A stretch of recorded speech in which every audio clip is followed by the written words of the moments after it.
कोहर में। पसंद आया बेटा कपड़े जो मैं लेके आया? अच्छे लगे?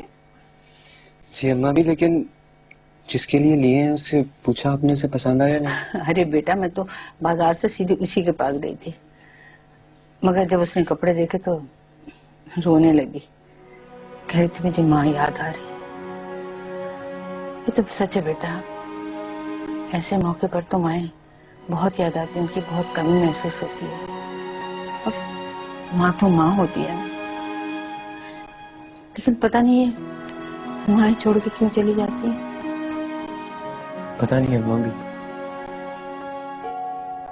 ये माएं आखिर छोड़कर क्यों चली जाती है? नहीं बेटा मैं तुम्हारी बात नहीं कर रही, मैं तो अफीफा की बात कर रही थी। माँ किसी की भी हो अम्मा भी, माँ तो माँ होती है ना। बेटा अम्मा भी, कभी कभी माँ मुझे भी बड़ी शिद्दत से याद आती है। तो मुझे भी याद करते होगी ना अम्मी? बड़ी शिद्दत।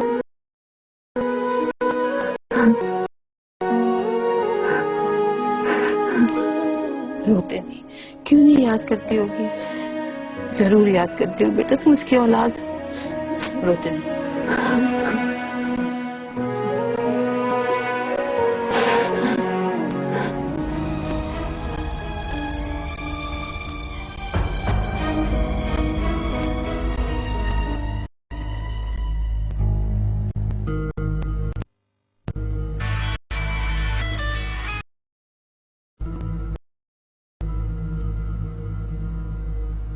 हेलो।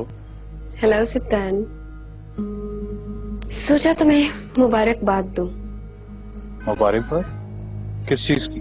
तुम्हारी कजिन की एंगेजमेंट है ना कल, इसलिए। तो तुम भी मेरी तरह खाली हाथ रह गए ना? मैं खाली हाथ नहीं हूं सोया। खाली हाथ तो वो होते हैं जिन्हें इधर उधर फिरने के बाद भी कुछ हासिल नहीं होता। मुझे इस मोहब्बत ने बहुत कुछ दिया, लेकिन तुम नहीं समझोगी, क्योंकि तुम्हारे नजदीक मोहब्बत सिर्फ अपनी तलब के पूरे होने का नाम। महज बातें हैं ये सब तुम्हारी सिप्तान, तुम और कुछ कर भी नहीं सकते।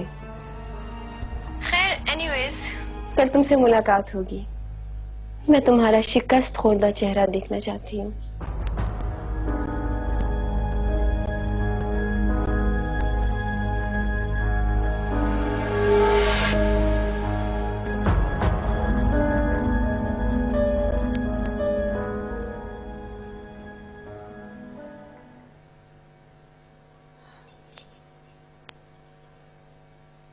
आज तुम अफीफा के घर उसकी मंगनी पर चलोगे?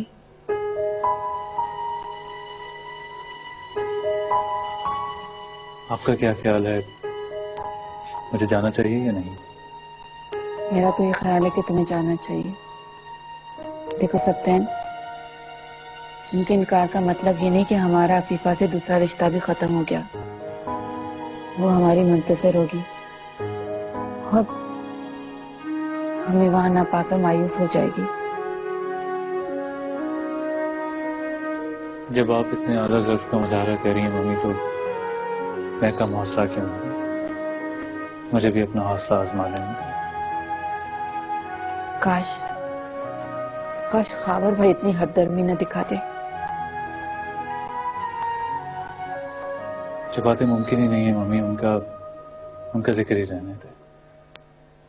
एनीवे, आप मुझे ये बताएं कि आपने अफीफा की मंगनी के लिए क्या सोच रखा है? कोई कसर नहीं रहनी चाहिए मम्मी। मैंने तो उसके लिए न जाने क्या क्या सोच के रखा था। तो आप अपनी हर सोच को पूरा करें मम्मी। अगर बहू नहीं तो भांजी का रिश्ता तो बाकी है। आप मुझे बता दीजिए।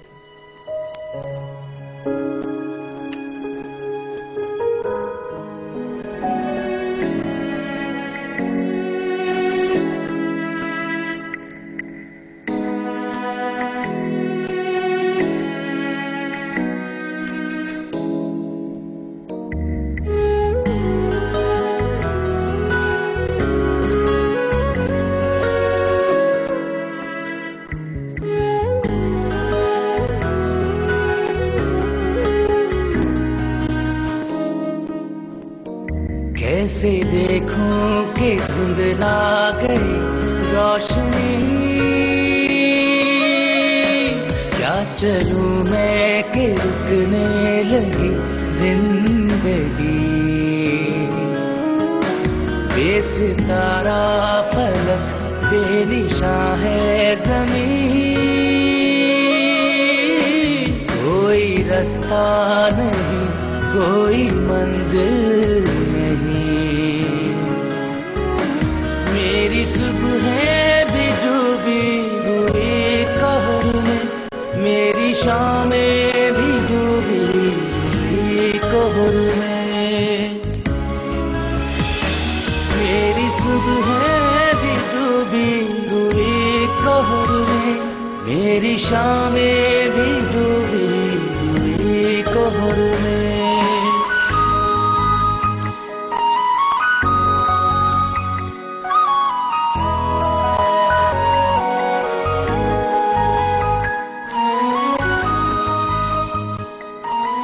चलो शुक्र है सब कुछ ठीक ठाक खैर से हो गया।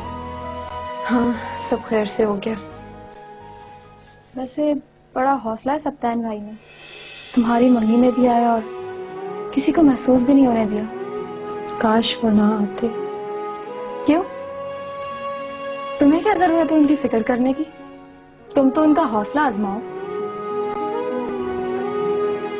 और जिस दिन तुम अशर भाई के साथ उनके घर चली जाओगी उस दिन वो अपने सारे हौसले खो देंगे।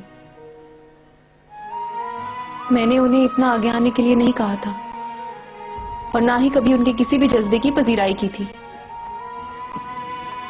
तो हाथ पकड़कर रोका भी तो नहीं था?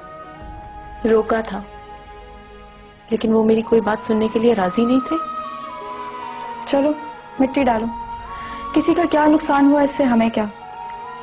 बाकी चीजें सिमटवाने के लिए मैं सुबह आ जाऊंगी, अभी काफी रात हो रही है, अम्मी नाराज हो जाएंगी। अच्छा, तुम जाओ, मैं भी बहुत थक गई हूँ, कुछ देर आराम करूंगी। और जाते हुए अपनी मिठाई लेती जाना, और लेट के सो भी जाना, जागती मत रहना। आज तुम्हारी एक नई जिंदगी की शुरुआत हुई है, उसके मुताबिक सब कुछ भूलकर अच्छे अच्छे ख्वाब दे। अल्लाह हाफ़िज़। अल्लाह हाफ़िज़। काश ये सब कुछ भुलाना इतना आसान होता। मेरी सोचें